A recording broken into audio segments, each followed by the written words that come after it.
All right. Hey, everybody. Welcome to Noah Fast Friday. Yeah. I am Chef Brandy, joined by Reverend Cherie Jones. Hello, hello. Co-creators of the Noah Fast. Many of you want to know, what is the Noah Fast? Some of you haven't heard of it yet. Well, guess what? It is the newest revolutionary fast that'll be available. You'll be able to buy the book to get all the details in the next month. But in short, the Noah Fast is something that Brandy and I co-created.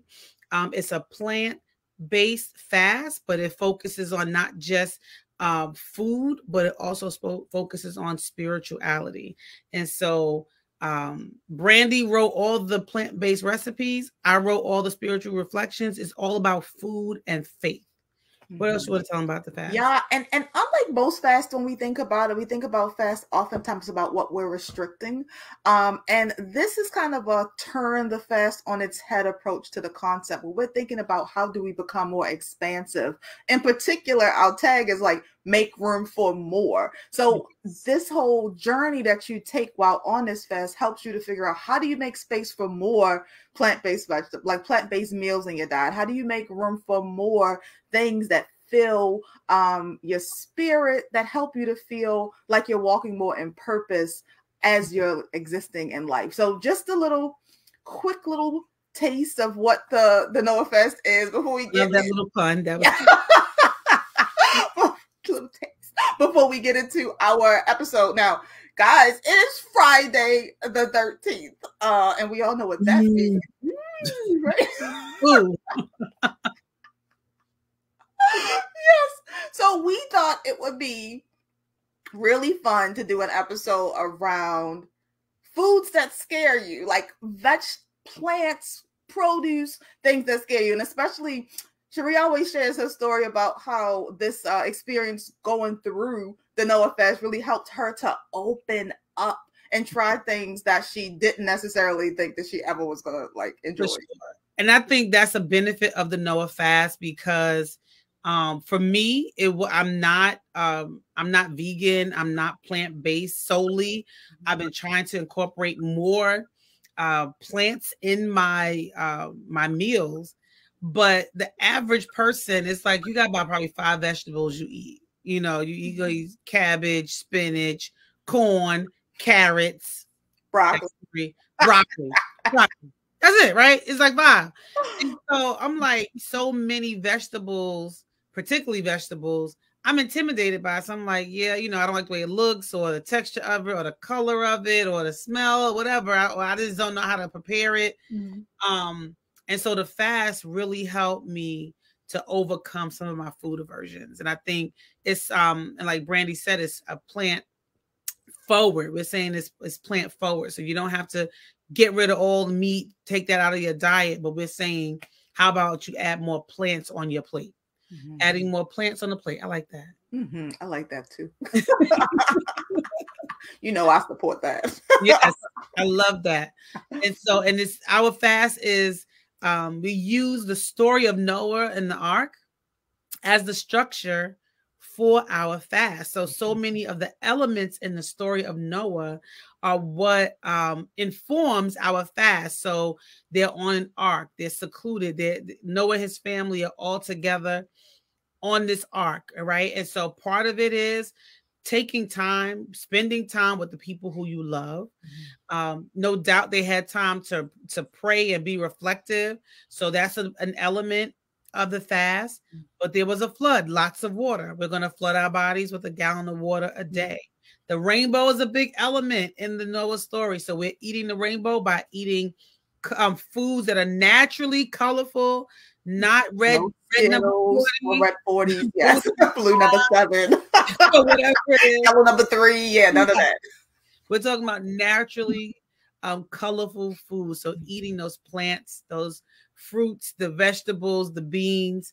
And so those are the elements of the Noah story that kind of give us the framework for our fast. Yes. And each week, because when we launched this originally, we launched it during the Lenten seasons, right? So there's a 40-day span that, of course, represents that 40 days and 40 nights that Noah and his crew were on the boat. And so we thought that was like kind of the perfect pocket to do this. And so through that time, those rainbows, the colors of those rainbows, we literally explore the foods that are a part of that, but also explore the color psychology that's connected to those colors, and use those spiritual prompts to find ways to make room for more and to kind of explore from that perspective. So it was a fun journey. I'm actually excited about it. It was a fun journey. It may sound complex, but it really wasn't. We walked step by step through it, week by week. Every week was a different color. First week, green week. Try to eat as many green foods as possible. Green is the color of fertility, of nature, of peace. And so we want to lean into those elements in our day, being intentional about going outside, enjoying nature, maybe find your place of peace, the things that make you feel calm and peaceful. So it was just fun. It was super fun. And I'm looking forward to doing it again, honestly. Me too. I can't wait for our book to come out. Yes. Date. Great. We get it together. The date to launch our interactive book signing is 11/11. There go that information. Going to release all the details very soon, but if you can, save the date. 11. Remember the Noah story? Everything they did was balanced. Right? 2 by 2. Yes. So we don't want to wait to 2/2. We're going to do 11/11. Right? Yes. So, cool. Yeah. But today is, like Brandy said, today is Noah Fast Friday. It's Friday the 13th. Supposedly a scary day. And so we wanted to talk about some scary, like what are some foods that scare you and maybe you don't eat it, right? And so if you're watching right now, comment below, let us know, are there any foods that scare you that you don't eat? And we're particularly saying produce, some plant-based foods. Yes. That scare you. Yeah. I mean, my personal, I don't know if it's scaring me, but I always say, and people always say unpopular opinion, but it is my truth. Bananas. I knew you were going to say that. I do not like bananas. I knew you were. I'm like, wait, what is, and I forgot you really don't like bananas like that. No, I think they do. And every year I have one. I have a banana every year just to resolve or evolve my relationship. You just don't like it. That's so funny. I just always think it's interesting because I just feel like because you're a plant-based chef that you just have conditioned your taste buds to like all plants. Everything. No. No. I know I leverage. It's funny. I don't like bananas. I leverage the creaminess of a banana. I leverage the binding purposes of a banana. I leverage the sugar content of a banana, right? In a dish, and then mask the crap out of it with like something else. Yeah. So because flavoring, you're gonna do something you don't want to. Yeah, we're getting rid of it all the way. But yeah, so yeah, I understand it. I know why to use it, but I just don't like the taste. That's so funny. Yeah. So my food that I don't like, and it's also a fruit. Not that I don't like it. I do like it, but it's just weird to me. Dragon fruit. So I will never buy dragon fruit because it's prickly on the outside, right? It looks like a cactus, kind of like the shell of it is prickly. Huh? So pretty though. I don't think I see the beauty in it. Pink, and it's like it's just dangerous. Like I don't want to touch it. And then when you cut it open, it has a little black seeds in it. And I remember I got like a dragon fruit smoothie or something, not smoothie, like a spritzer or something from like Starbucks. And I was just like, why did I get this? These little black seeds are very distracting. Oh my goodness. But I like the dragon fruit flavor. But those little black seeds just don't do it for you.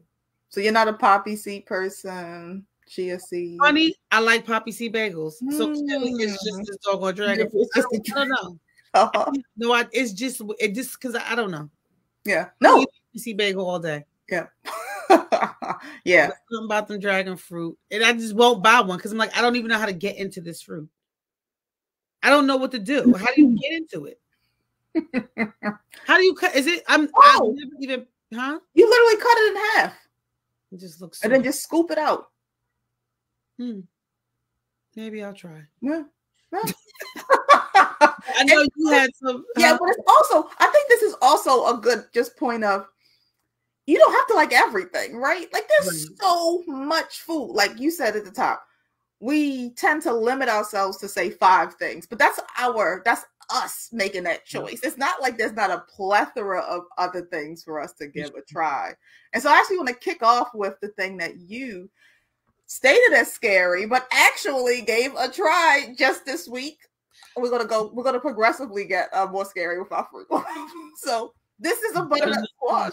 Yes. So see, you don't have it as a whole. I don't. But that's just okay. But let's just address this though, right? Because I could not even cut mine like that because it was.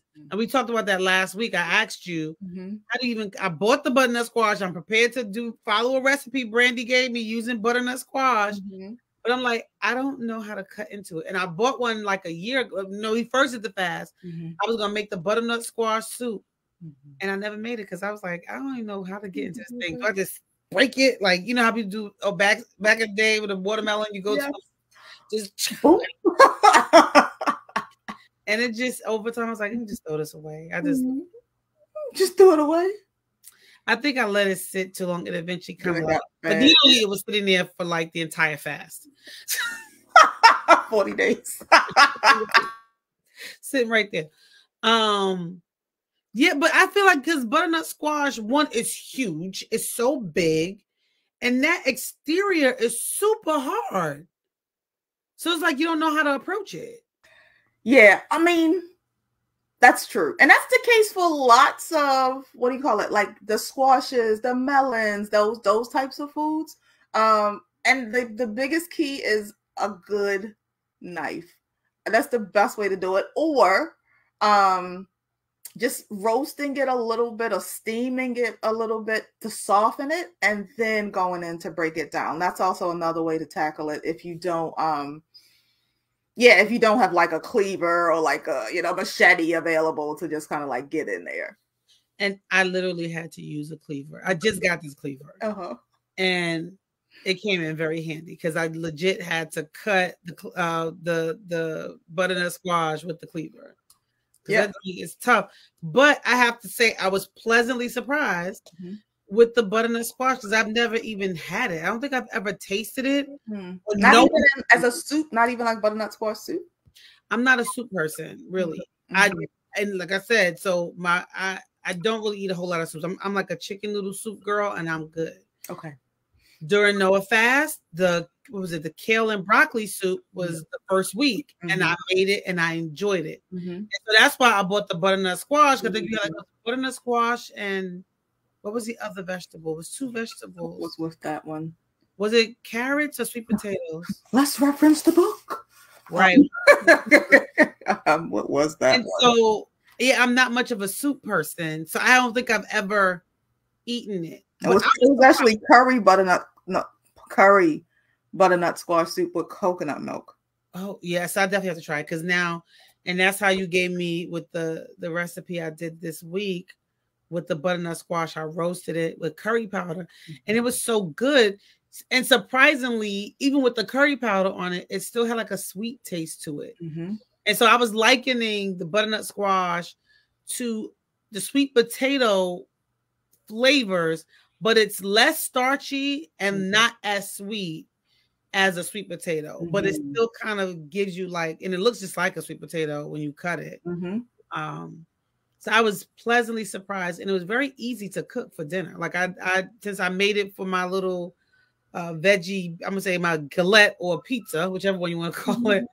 But I made it again tonight, and I just did what was it? What did I say? Sea salt. I made it with sea salt and curry powder, and it was good. I think my kids ate it. Yeah, it's good. It's good with smoked paprika too. And I have smoked paprika as well. Yeah. I just recently learned from you that smoked paprika and paprika are not the same. They are not. I thought they were the same thing. No. And it's a big difference in taste. Because I did not, literally growing up, we didn't have smoked paprika in my family. We had paprika. Yeah. And paprika showed up on potato salad, on deviled eggs. Yeah. And I think garnish. I really thought, I was garnish or coloring because it's like I'm gonna put it in my chicken because I need my chicken not to be pale. Right. But I'm like, this actually tastes like something. This is fascinating. Smoked paprika changes your life. Yeah. So I have some. Cool. All right. So you talked about butternut squash, and butternut squash, this is just a honorable mention, has a, I don't know, little sister called the honey nut squash, which is literally just a baby version of the butternut squash that is more sweet and like delicate. Like I tend to just literally cut these things in half, scoop the seeds out, and then just eat them. Like they rarely make it past more than just them being roasted and eaten, but I think they would make a really good like creamy soup, or also play a good role in the galette. But I would probably add like more herbs. Like I feel like, I mean, the butternut squash does herbs well too. Like if you wanted to add like a rosemary or thyme, but those ones, because they're sweet, it would be like a really cool like contrast there. I like rosemary. And maybe even a pie, or like a I'm just thinking out loud, like a hand pie. You know how like those little so more like a Danish, not a Dane. You know how, what are those things called? A tart? Not a tart, but like a hand pie. That's what I think that's the traditional name for it. It's literally like, yeah, it's like the pie you can hold in your hand. So like a toasted strudel. Oh, look, okay. Yeah, I think the traditional name for that is a hand. So like a Pop-Tart. Yeah, probably. Yeah. So it's like turnover, like turnover. That's what I was looking for. Yep. So yeah, I think it would be really good in there. I was like, a ham. At first you said ham. I'm like, I know she ain't say ham because she don't eat ham. Hand pie. I'm like, what are you talking about? Yeah, I think that's like the like Midwestern version of it. I think it's called that. No, but now that I've had first of all, butternut squash, it's like it yields a lot. It's a lot of servings. Yes. That come from that thing. Like it's a lot. So I'm like, okay, we're gonna eat butternut squash this whole week. Until it's all cooked. Yep. That's good. Butternut squash soup is gonna come up next. Yeah, and funny enough, it sounds strange, but it makes a good ingredient for a sandwich. Like you can take it, roast it, and then literally put it on a sandwich. There's a spot on the Upper West Side that does that with the Korean. There's a kohlrabi. I think it's kohlrabi squash. They take it and I don't know how I think they roast it and they put it on the sandwich. But it got me thinking, like, oh yeah, you can put squash on a sandwich. Butternut squash does that well. I can try. Yeah. Okay. So there you go. All right. Next scary one. Next scary one is our friend. I have no idea what she has. The lychee. That's what the lychee looks like. Oh, yes. Asked me about. I was like, I don't know what that. I said, is it a nut? Is it a grape? I've never really seen. That looks gross. It looks like an onion in a shell. But then it also kind of makes you think of the candy I used to eat back in the day. Not Boston baked beans, the other ones that had like the Star Crunch on the outside. Like I remember that candy. The outside of that lychee looks like. So funny, yeah. Hunt down that doggone candy. I used to love those things. I know that candy, but I don't have a memory in my mouth. Now, we didn't buy it that often because it costs more than the Boston baked beans. Boston baked beans only 25 cents. Those was like in $1 pack. Oh, okay. They were elevated candies. Elevated candies. But lychees, so is it fleshy? Is it like it's fleshy? I think it's definitely sweet. It's also floral, like a slight floral. And I mean, they're lychee martinis. That's a big thing. Or like lychee iced teas. They became very popular. I don't know, in the last maybe 5 to 7 years or something. You start to see them on like cocktail menus often. Yeah. But the fruit itself, say again. Go ahead. So the fruit itself is very. I don't know how else to describe it, but it's fun to eat because, like you say, there's that shell and you have to break into it. And I always recommend when you break into it, like there's a juice inside of it. So actually like bite it so that you could catch that juice and like in your mouth when you have it. And then there's a seed in the center of it as well. So that flesh is covered. There's a seed covered by that flesh. Does it have a similar, did you ever eat canepas? Yes. Recently. Right, because I told you. She told me about them, and I found them. Yes. Right. So is it similar? Because everything you're saying sounds very similar to like yes. So, in a way. So yes, it has like a Canepa-y taste. Canepa has a bunch of small seeds in the middle, not like one big seed. No, Canepa has one big seed. Oh, so then I didn't have the Scoopanogs. You're thinking about the other ones, though. Okay, so that's what I think I must have had. I must have had the. You had the scoop. Or okay. It's all these different names for right. The hood name was Scoopanog. Okay. Then they called them. What was that other name? Because everybody was like, "Oh, these are the new grapes that's out." The muskrats or something. I think they were calling them, right? Something like yeah. Yeah. That's what you think about. But no, Canepas are the ones that they sell. I've only ever been able to find them on the side of the road. The people on the side of the conduit in Brooklyn and Queens. It's like they're green. They're on a like on a vine. Yeah, I think I know what you're and it looks very it's the shell or the skin. You can't eat it. As soon as you bite into it, it breaks open. It just breaks in half.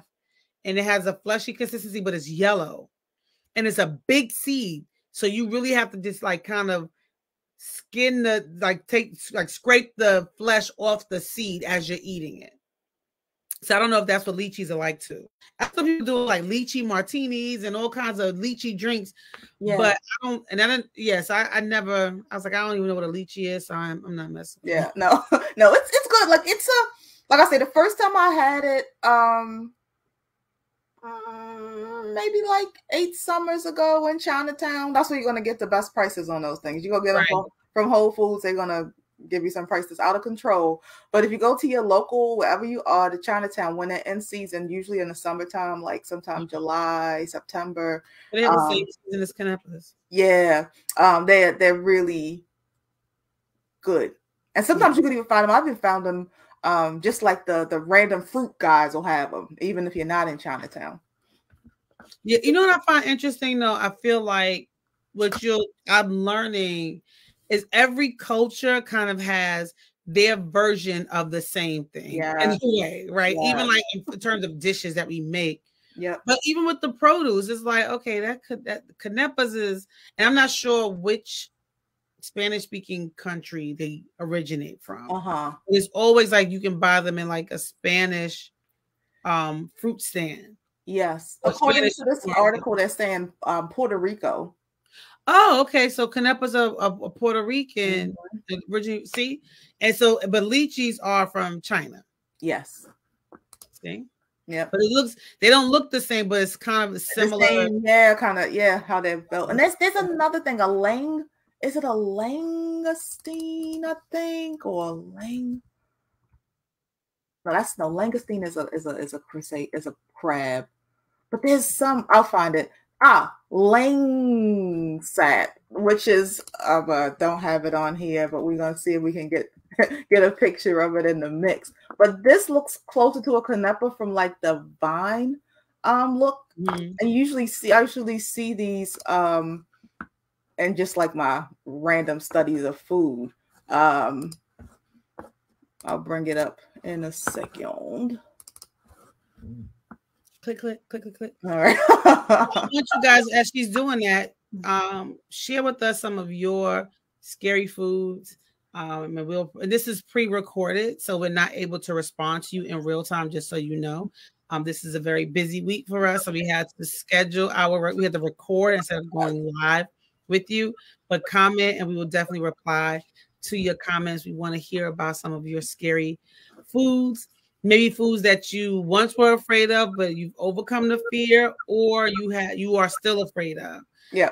And if you've had any of the things that we're sharing and like what your experience has been with them, like what you thought before you had them, did you still think it was absolutely a no once you had them? Like, that's also interesting too. How about we do like 2 more?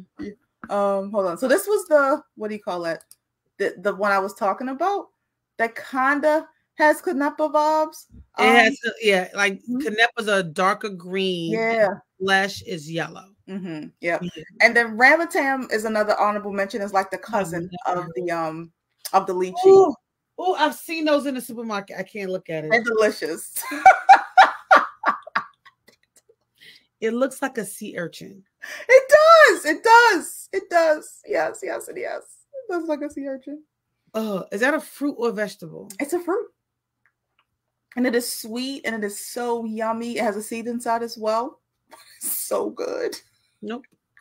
I'm sorry, y'all. Like I said, I've been learning to overcome my food aversions. That one I will not. And I see it because I have a Spanish supermarket by my house. Mm-hmm. Every time I'm like, I don't know who buying it. I don't even know what it is. I've not even looked to see what the name of it is. But it's always in there. So clearly there's a market for it because it's always available. It's always there. And I'm scared of it. So that thing gonna crawl in my throat. No, it does. It does have that kind of feel. I had them like 2, maybe 3 years ago for the first time ever, and I've been like, oh, I've been, I read about stuff, then I'm like, oh, I found it, I got them. I love them. That's gross. All right, another one. Do we know what this is? I'm just gonna put it on the screen. What is this? Hot dog. Oh my God. Okay, this is really scary food. Oh God. I did not see any of these before she chose them. Please tell me when it's off the screen. I will not look at that again. I took it out. Looks like something looking at me. Do you know what? That's Aki. Aki and salted. I don't eat. Oh no. I don't like Aki. No. Okay. So that is Aki before. Yes, the seed is removed. And the reason that we always see Aki just like in a can with just that yellow fleshy piece is because that seed is actually poisonous. So instead of them trusting the general public to properly remove them, they take them out for us so we don't potentially off ourselves in the making of our Aki and salt. I have a problem with foods like that, right? So now I will never eat Aki because I'm like, how I know the plant didn't mess up and get the seed in there. I have a problem with food. Be like, but don't use that part because you could die. Like, then I'm not gonna eat any part of it. Like, why? Why are we playing around here? And who discovered that? Somebody. It was some man that ate it with the tribe, and then they said seed. The seed is what killed him. Like a person who ate all this food, they get heartburn. My friend, she'd be like, it was the apple skin. The apple skin gave you heartburn. You ate a plethora of other foods, but you identified the apple skin. That one thing. No, thank you. I'm so mad that you showed me. Oh my God. Ooh, that was so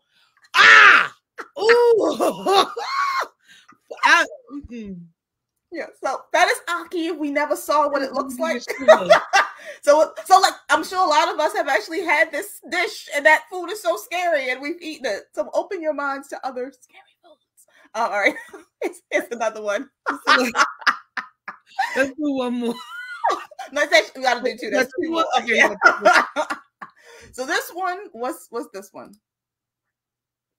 Okay, these are all really, really disgusting looking foods.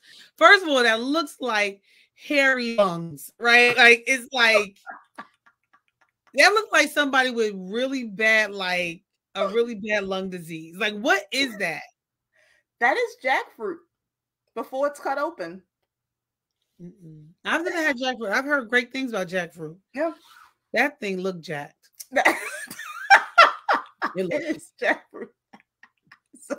And they grow from these trees like that, and they look really weird from the outside. And that's why I've never seen it in the store. It's always canned or right. Yeah, I'm telling you, it's not worth it. Frozen or in the can. Is that how it is? It's usually like pre-packaged, like in one of those tear bags or in a can. And even as someone who I never saw it in real life, I was in California once on a project, and I was in the grocery store, and I was just like, oh my God, a whole jackfruit. I don't know what made me think this was a fun project. So I get it. I take it back to my friend who I'm staying with place and broke it down. And it was like, it took us so long to eat. I was like, it was so much work. I was like, listen, I'll always be like, oh yeah, try something fresh. Jackfruit, get it in the can. It is just try to get it in water. No oil, just get it in water and just use. It's not worth the effort. Just get it from the can. Trader Joe's has great prices on I'm great gonna prices on try. jackfruit. And okay, so you gotta try jackfruit something. Yeah, we'll do that. Jackfruit tacos are a great way to introduce people to jackfruit. You said what? Jackfruit tacos. Oh, really? Yeah, I've heard it's like a good meat substitute. Yes, if you use the unripened version of the fruit, it is literally textured like meat. If you use the if you let it get ripe, it's sweet. So okay, you can't use it the same way. And I've yet to have it sweet, which is so funny. I've only ever used it in this unripened form. I have never had because I would like to have a jackfruit ripe fresh the first time I have it. Like I don't think I want it from the can. Understood. Yeah. That thing looked gross though. That looked like it had a lot of pimples. A lot of jackfruit, yes. And then our last Hold on. Let me get myself together.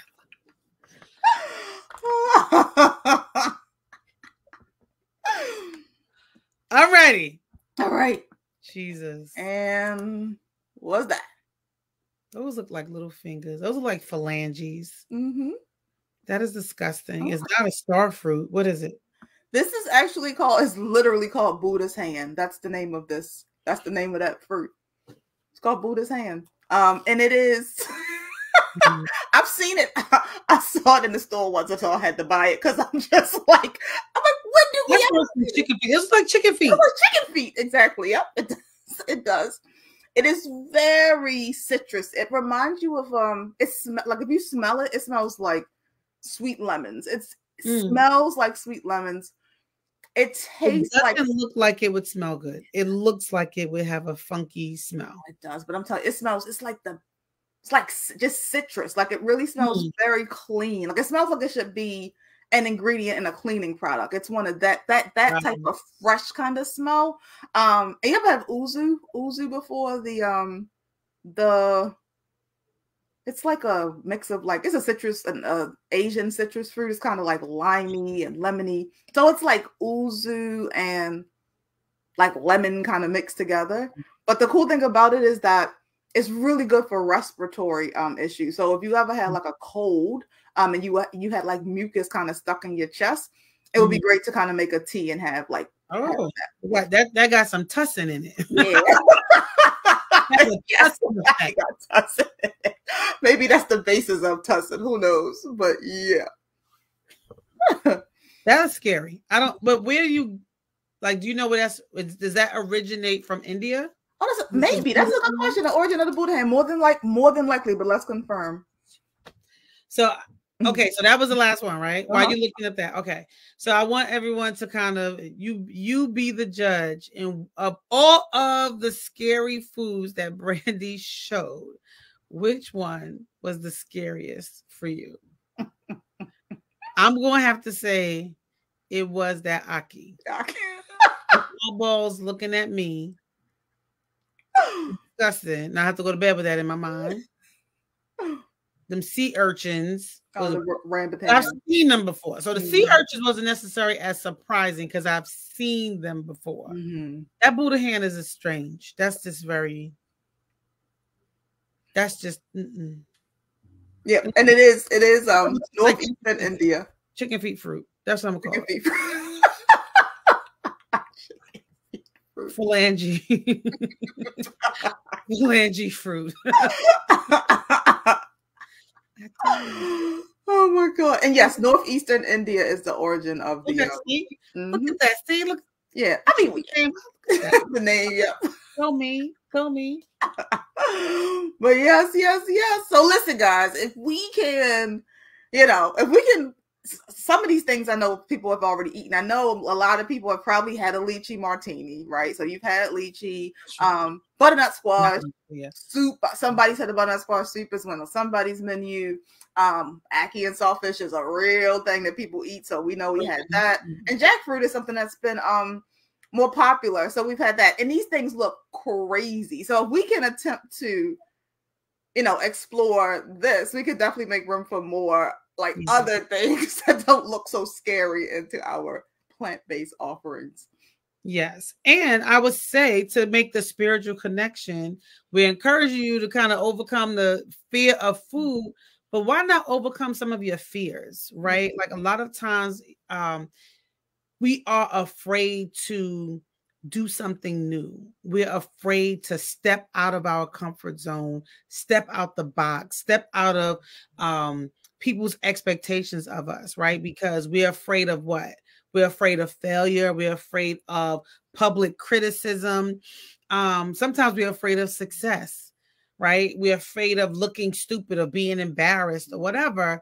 But it's like you cannot allow fear to keep you from potentially having some really great experiences, from potentially stepping into, another dimension of your purpose. And so on this Friday the 13th, this Noah Fast Friday, we're encouraging you to overcome your fears, overcome your fear of foods, and overcome your fear of just different things, of just doing something different. Step out of the box. Be fearless, my friend. That's what I always say. I love it. I think that's the way to end, right? I agree. I think that's it. That's it. We'll see you next week. And next week, Chef Brandy and I are going to be doing Did You Know? So Chef Brandy's going to have a whole bunch of like random food facts, like things that you may have thought were plant-based, but no, because I've been mind blown talking to her. There's a couple things that you would not believe. It has some animal byproduct in it. And so we're going to do a Did You Know segment next week. Yes. Cool. All right, everybody. Until next time, remember the Noah Fest book launch is 11/11. So save the date. We haven't posted the save the date yet because we want to make sure we got some. We want to lock it down. Make sure. Yes. We want you to save the date because we have set a goal. That is our stretch goal. And we want everyone to join us in prayer. We are not afraid. We are doing this. We are doing this boldly. So in faith. So we want y'all to join in us, praying and believing 11/11. Everything will be ready. We're going to have our interactive book signing in Jamaica, Queens, New York. Yes. All right. All righty. Have a great weekend. It's later.